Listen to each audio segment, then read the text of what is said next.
Hi, I'm Mike Crespin, professor of political science and director of the Carl Albert Congressional Research and Studies Center at the University of Oklahoma. Today, I'm going to talk to you a little bit about redistricting. So as you probably know, in our electoral system, congressional elections are held every 2 years. So all 435 members of the House are up for election every 2 years. Our senators, of course, which we're not really going to talk about today, they run in staggered terms with 1/3 being up for re-election every 2 years.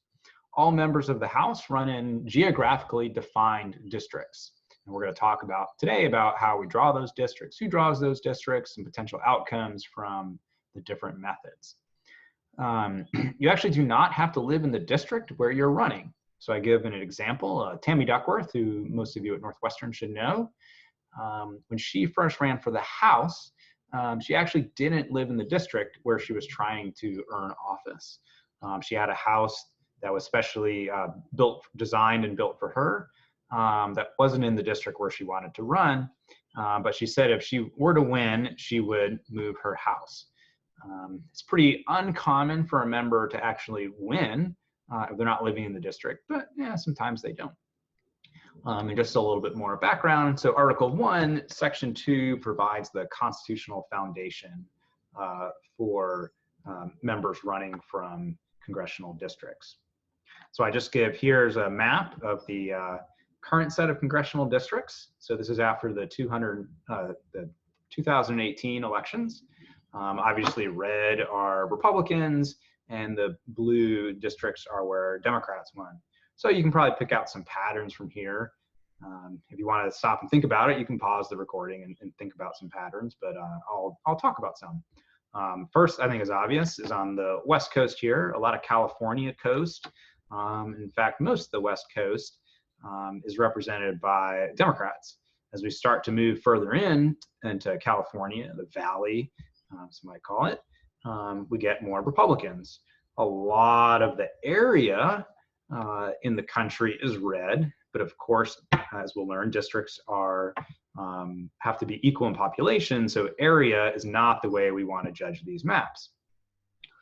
We also see here on the East Coast, we see a lot of Massachusetts, Rhode Island, Connecticut. We see a lot of blue, so a lot of Democratic members. Go down to the Maryland, DC area again, lots of Democrats. And then we see little spatterings here, there, right?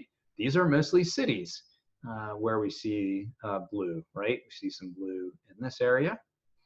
And then if we start to look in the South, we see some other patches of blue.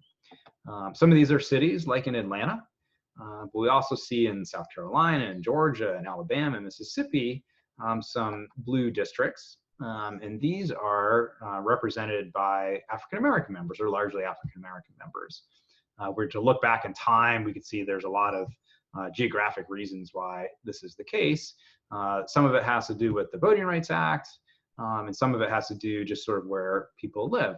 We see this is, I live just south of this blue district here. This is Kendra Horn district. This was probably the biggest surprise win of the 2018 elections, where she was able to beat a Republican.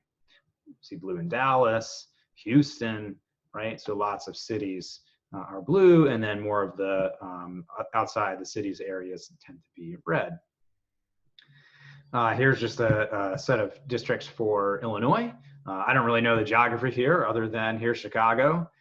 So of course you have a lot of districts where lots of people live, and then the districts get bigger as we get outside of the dense urban cores. I'll let you look at this and you can sort of make some conclusions if you want. All right, so a little